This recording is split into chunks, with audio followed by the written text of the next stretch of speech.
I once thought that a family was an indestructible fortress where trust and love reigned supreme. No matter what happens, my parents will always be there for me, and my sister is my soulmate. But as it turned out, the walls of this fortress were not built of stone, but of lies, greed, and betrayal. And before we continue, write in the comments from which city you are watching this video. Enjoy watching. My name is Chelsea, and I started working when I was 16, not because I wanted to, but because I had to. My parents never had money for me, but somehow they always had enough for my sister Lily, who was 6 years younger. I remember the day I decided that was enough. I needed new shoes for gym class. The old ones were literally falling apart, and one day, when I caught on the cracked sole again and almost fell, I realized that it was simply impossible to pull on. Steeling myself, I went up to my mom and asked her for money, hoping it wouldn't cause long conversations. However, you'd think I was asking for a diamond necklace. Chelsea, do you think money grows on trees? Mom exhaled irritably, but seeing my persistent gaze, she reluctantly opened her purse. Here, $30. Let it work. $30 for sneakers. I tried not to show my disappointment, realizing that it was useless to argue. Later that day, when I returned from school, I watched Lily's parents take her shopping. She returned home radiant, with 3 new outfits, a huge stuffed unicorn and a fashionable electronic tablet, which, according to her mother, was bought solely for educational purposes. I did a quick mental calculation. They had spent at least $300 on her in one day. And this was not an isolated case.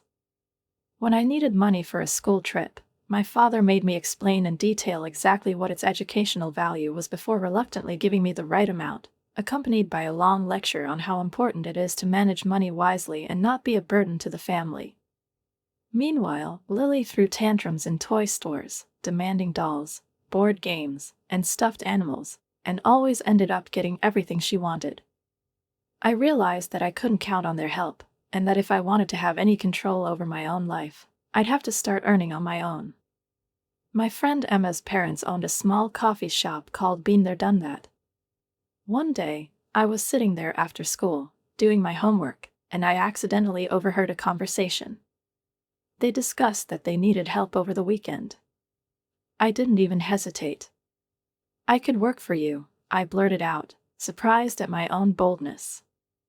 They exchanged glances, and a few minutes later I was hired. I started working on the same day. After school and on weekends, for a minimum rate plus tips. It wasn't much, but it was my money. I didn't tell my parents, knowing that they would somehow find a way to take them away from me. For 2 months, I saved money, bought myself new shoes, clothes, and even opened a small savings account for the first time.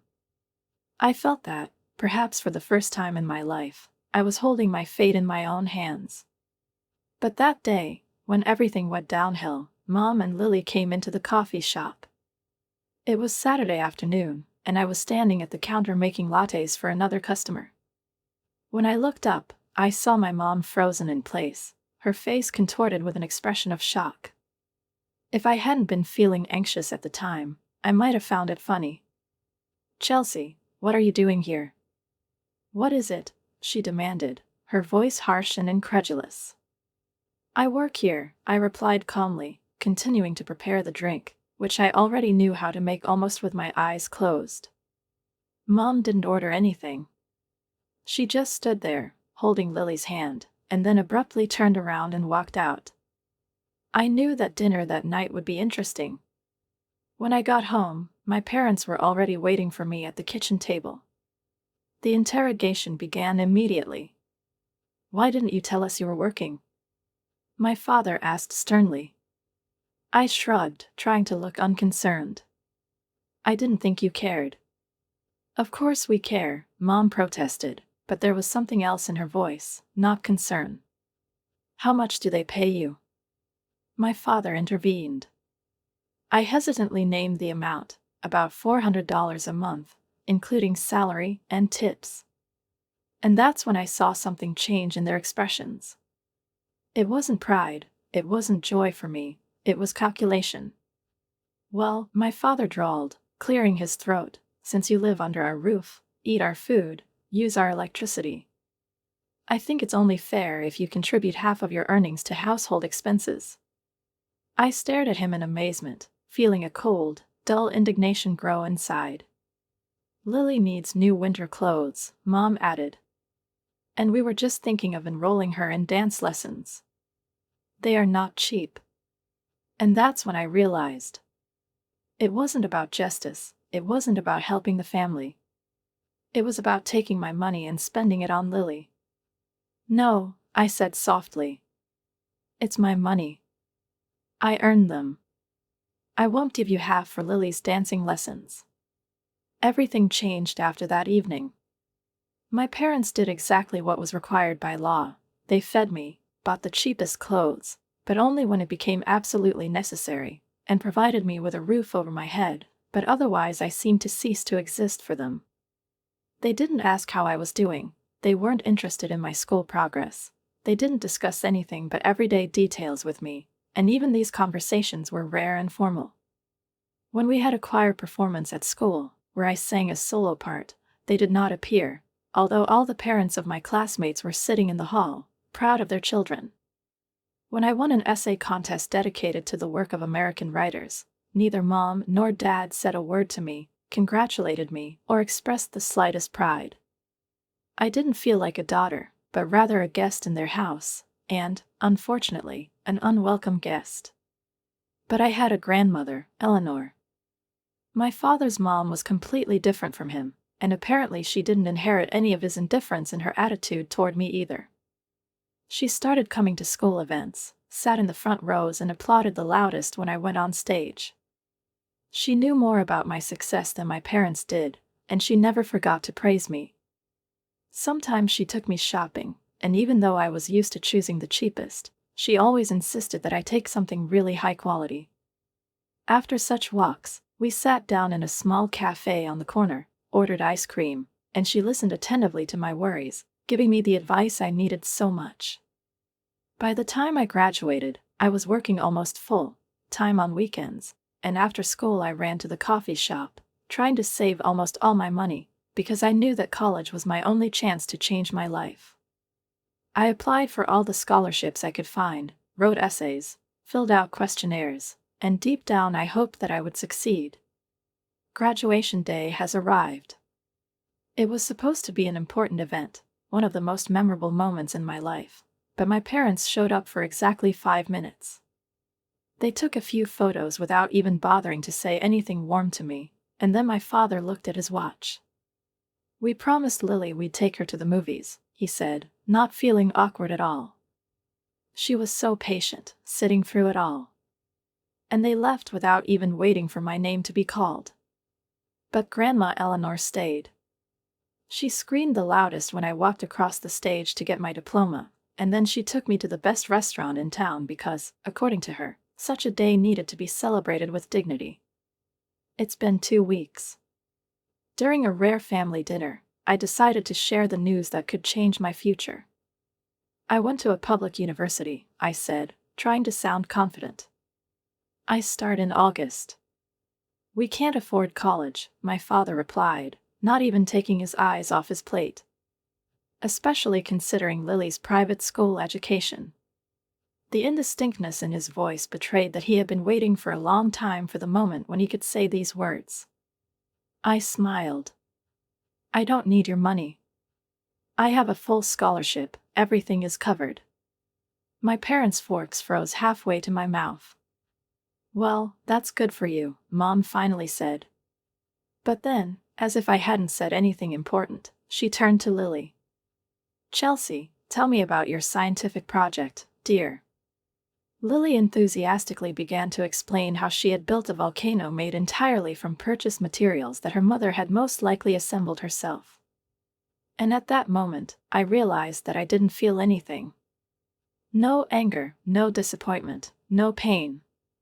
Just emptiness.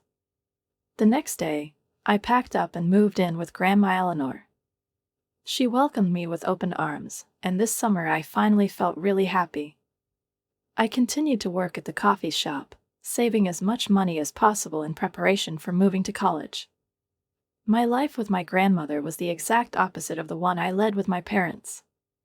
She treated me not as a problem, not as a burden, but as a living person who deserves love and respect. One evening, when we were sitting on her porch swing, she said, "I will send you $1,000 every month for housing." I looked at her in amazement. "Grandma, this is too much." She waved her hand, dismissing my objections. "What else should I do with the money?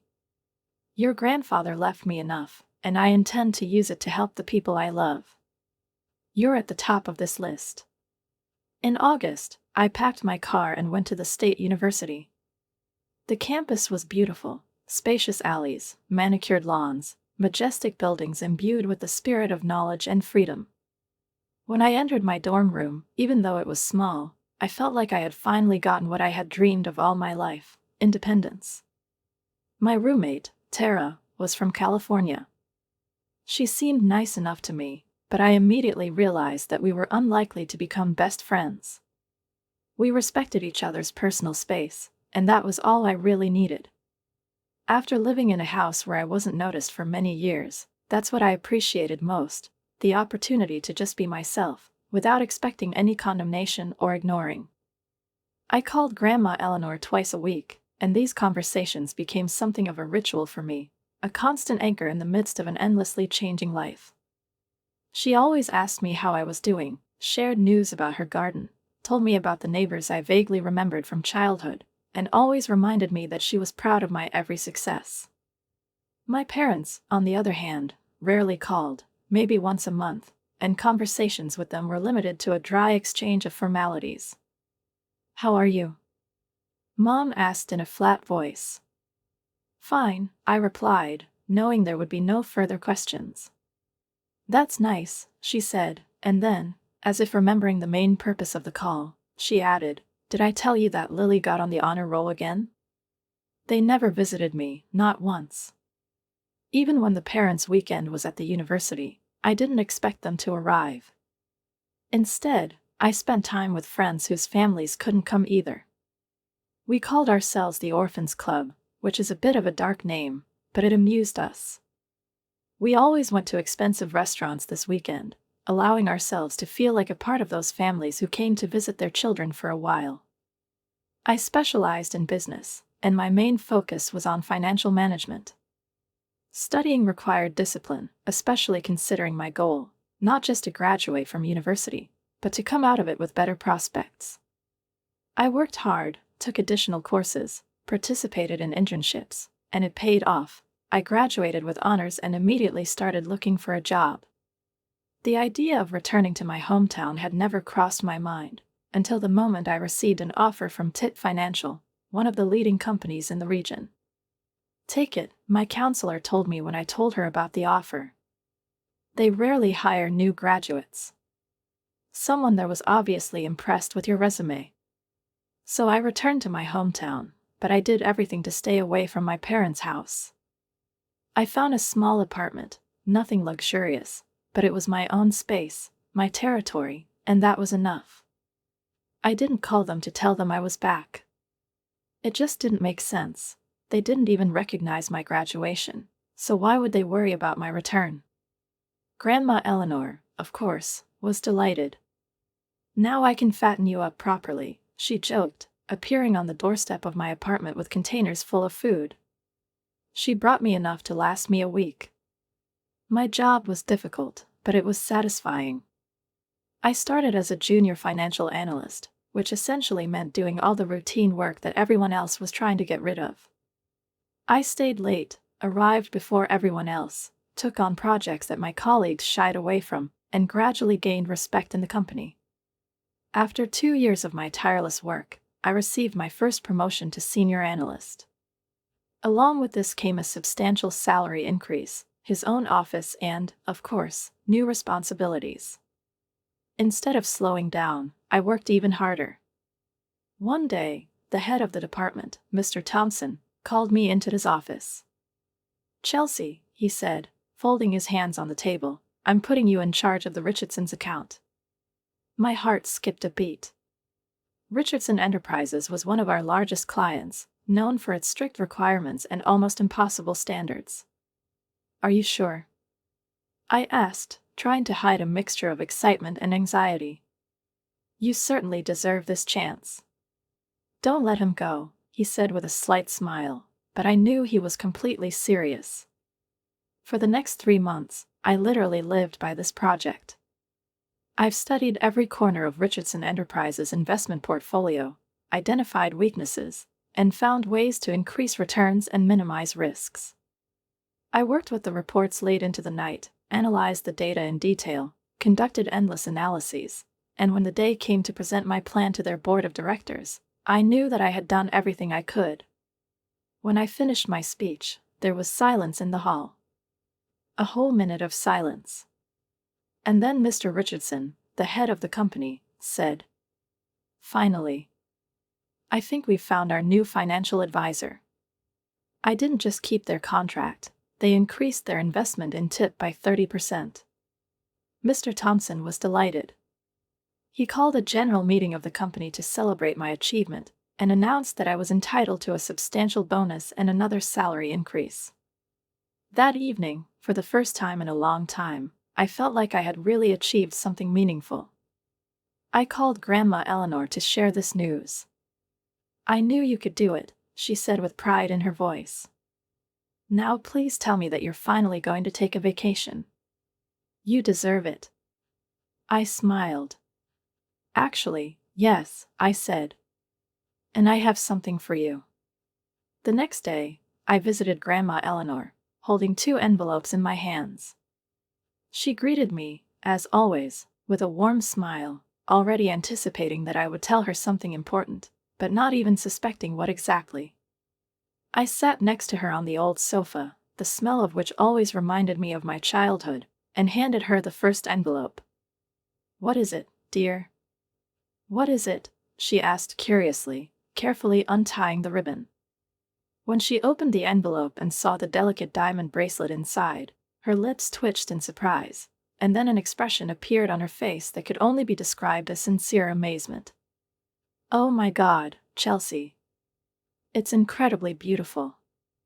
Her voice trembled, and I realized that she was touched to the core. "This is my way of saying thank you, Grandma," I said, squeezing her hand. "For everything you've done for me." But the surprises didn't end there. I handed her the second envelope, and when she opened it, her eyes widened even more. 2 tickets for an Alaska cruise. She looked at me in shock, as if she couldn't believe her eyes. I smiled. "You and me. Next month. All expenses have been paid." For the first time in my life, I saw my grandmother speechless. She opened her mouth several times, as if trying to say something, but the words seemed to stick in her throat. And then she just hugged me, tightly, with some amazing strength for her age, and I felt her hands tremble. Our cruise was incredible. We saw glaciers slowly floating through turquoise waters, watched majestic whales coming to the surface, and enjoyed the enchanting dance of the northern lights, which seemed to be playing in the sky especially for us. I rarely posted photos on social media, but this time I couldn't resist. I wanted to keep these moments not only in my memory, but also share them with others. I admit, it was nice to show the world how my life has changed, and maybe even brag a little. Look at me now.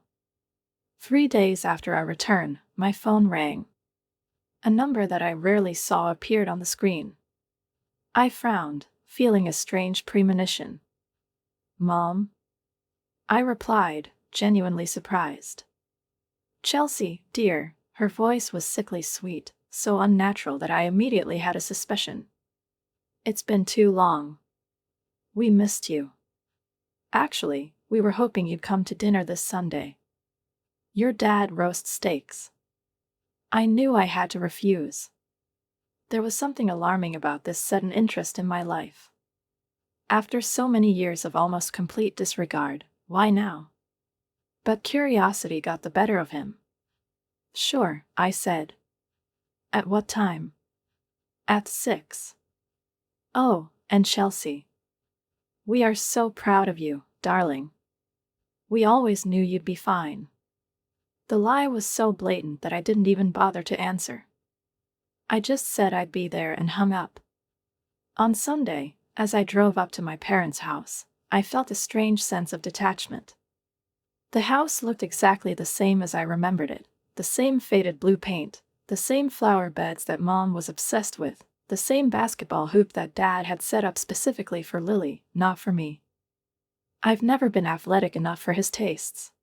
Mom opened the door before I could even knock, smiling broadly, and Dad was standing behind her, actually looking happy to see me. It was confusingly strange. "Chelsea." Mom hugged me tightly, as if we were the closest family in the world.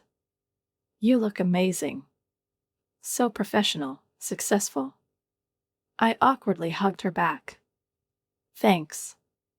They led me into the house, offering me drinks and snacks, as if I were not their daughter, but an honored guest. The conversation was frighteningly pleasant, filled with neutral topics about the weather, local news, gossip about neighbors. I was waiting for the moment of truth. When we sat down at the table, my father cleared his throat.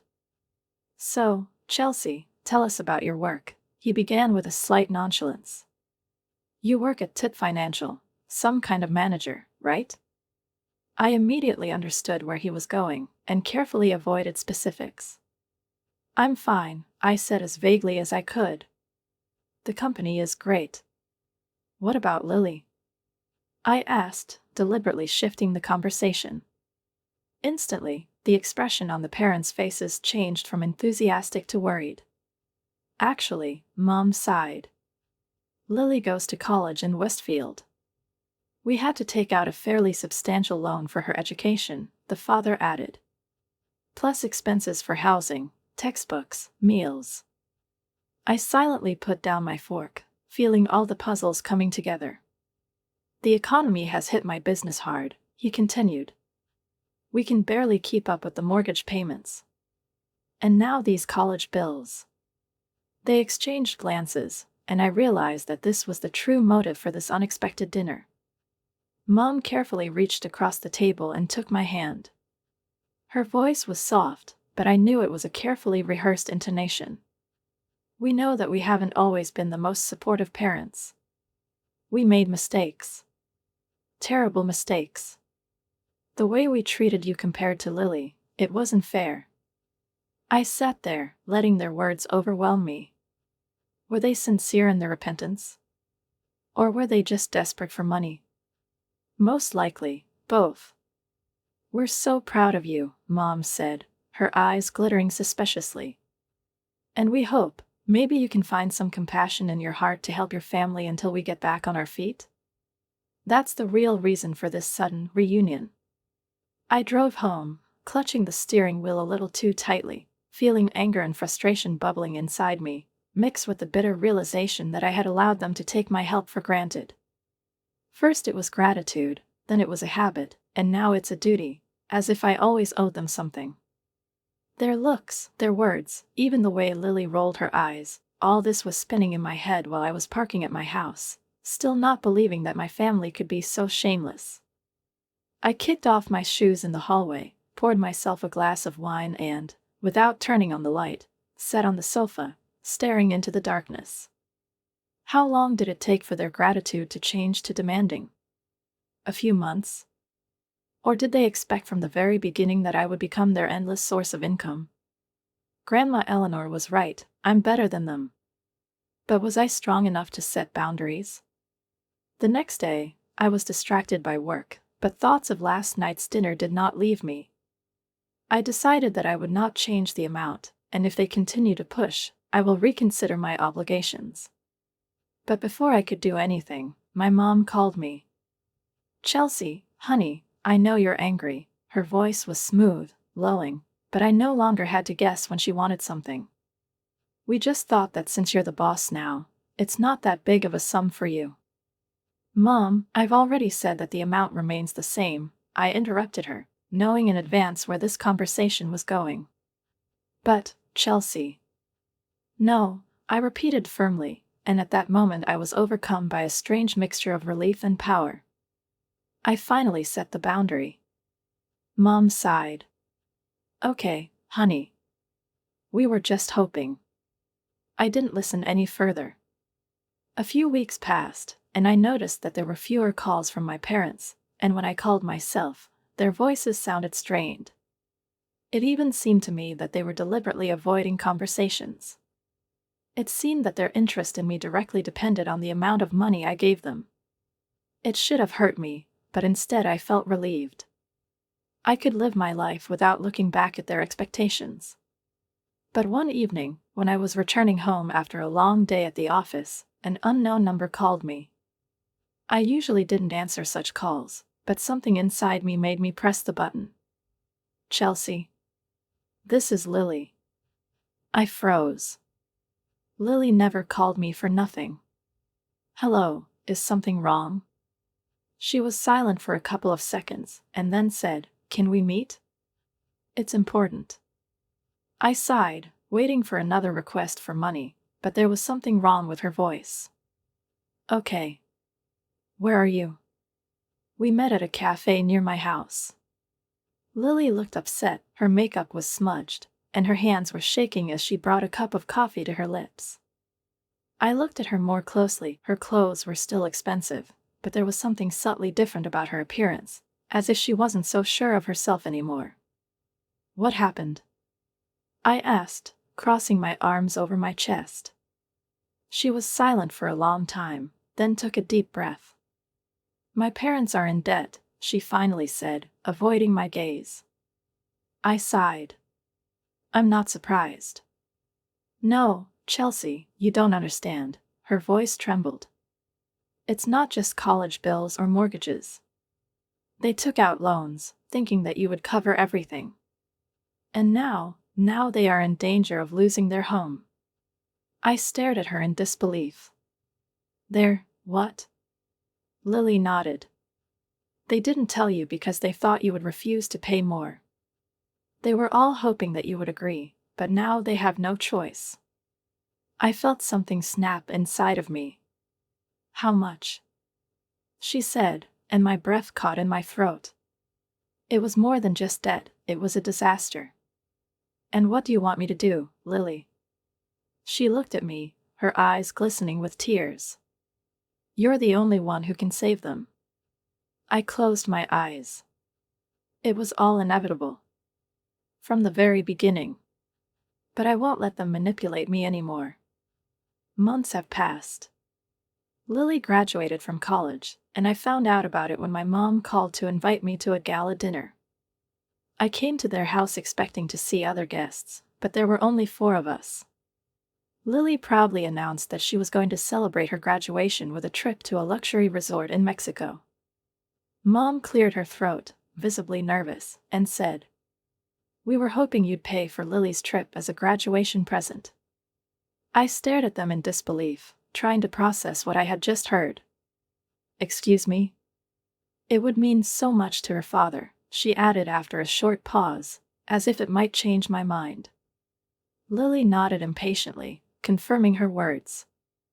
It's only $14,000 for the package I want. I slowly put down my fork, feeling my irritation boil up inside. Lily hadn't earned a single dollar in her life, had never worried about bills, or thought about how to pay for housing, food, or insurance. Why would I spend that kind of money on her vacation? If you don't help your sister, her mother's voice turned colder, don't consider yourself a part of this family anymore. I looked at them, at my arrogant sister, at my manipulative mother, at my weak father, and felt nothing but a strange relief. That's fine with me, I said calmly, realizing that this was the end. And by the way, I'm stopping monthly transfers.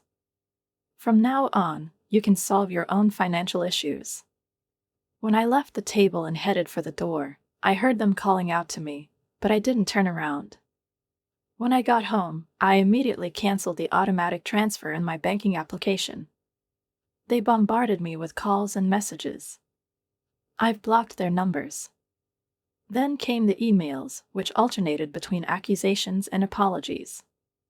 I put them in the trash without reading them. A month after the breakup of relations with my parents and Lily, I received an invitation to Eleanor's grandmother's 75th birthday party.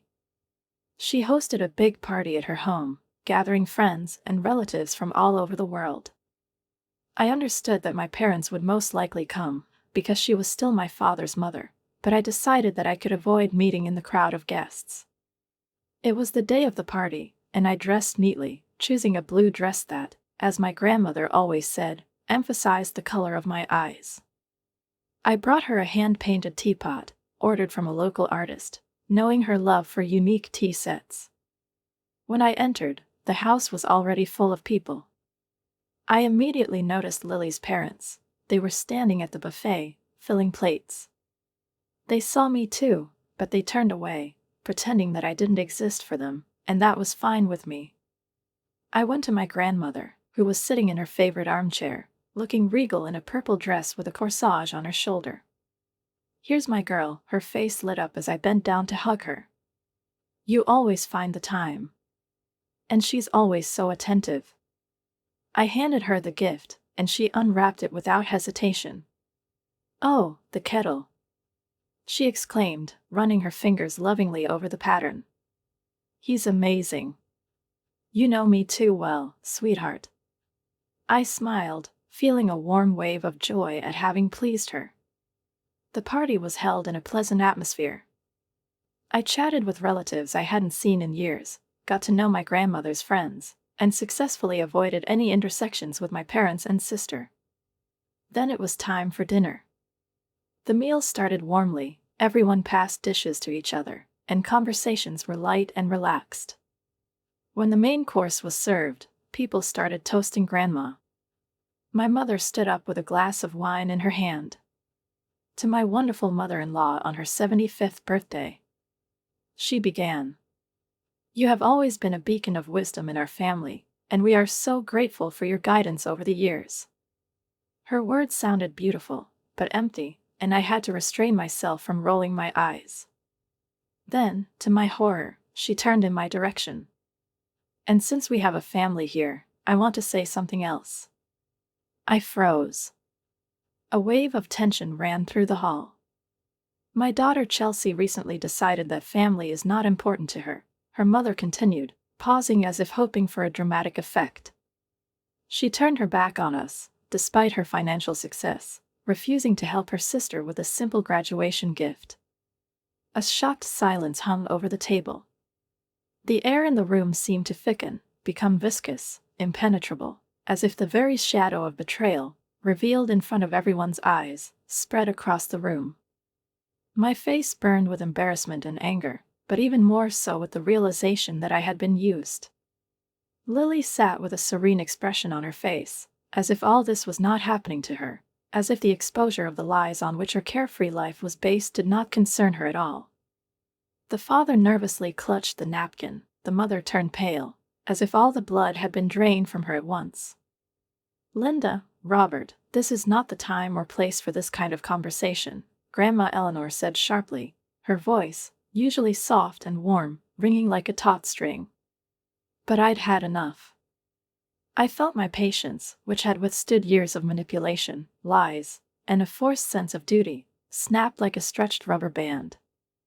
I got up from my chair, shuffling loudly on the floor, defiantly attracting attention to myself, because since my mother decided to take out our dirty laundry for dinner in honor of my grandmother's birthday, at least let everyone know the truth.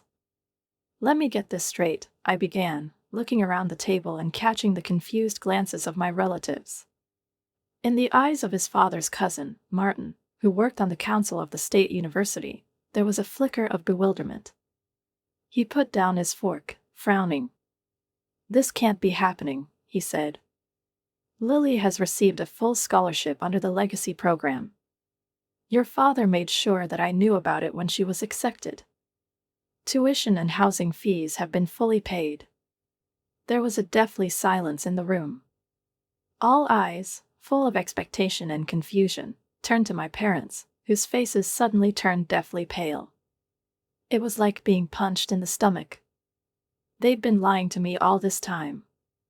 I suddenly understood why Lily could always afford designer clothes, expensive accessories, the latest model of phone, trips with friends to the trendiest places, while I, feeling guilty, sent them $1,000 every month, convinced that I was helping to pay for her studies. They didn't use my money for her education, I said with icy calm. They used them to pamper her. As always. Grandma Eleanor turned to her parents, and her voice, usually full of dignity, now rang with dangerous tension. Is that true?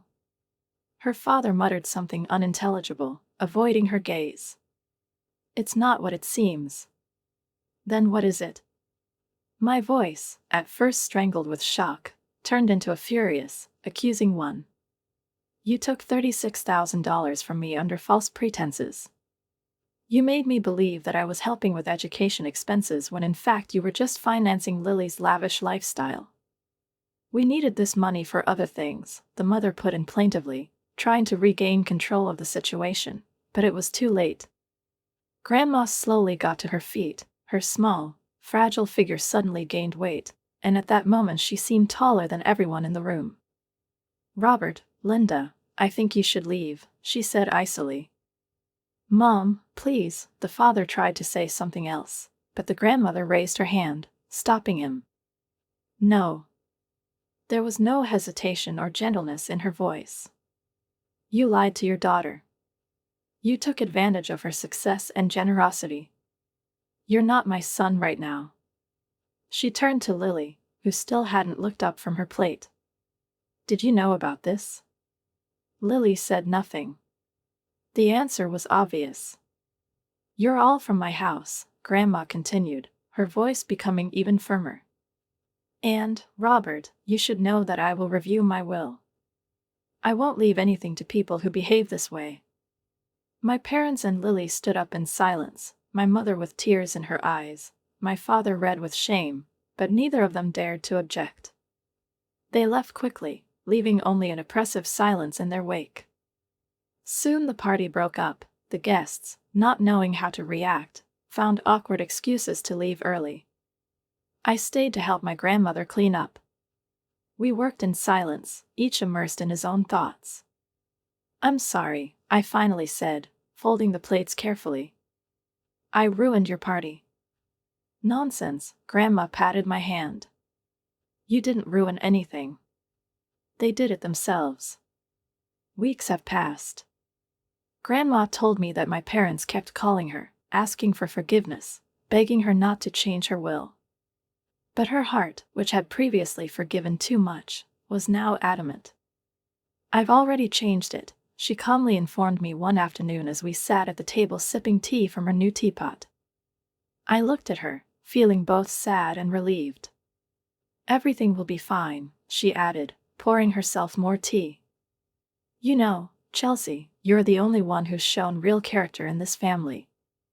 I silently sipped the hot tea, feeling its warmth on my tongue. I never wanted things to go this far either, I confessed, but Grandma just smiled sadly. We can't control other people's choices, honey. We can only control our own. From that day on, I didn't talk to my parents or Lily anymore. Sometimes their names appeared on my phone screen, but I never answered. No matter what they said, it was too late now.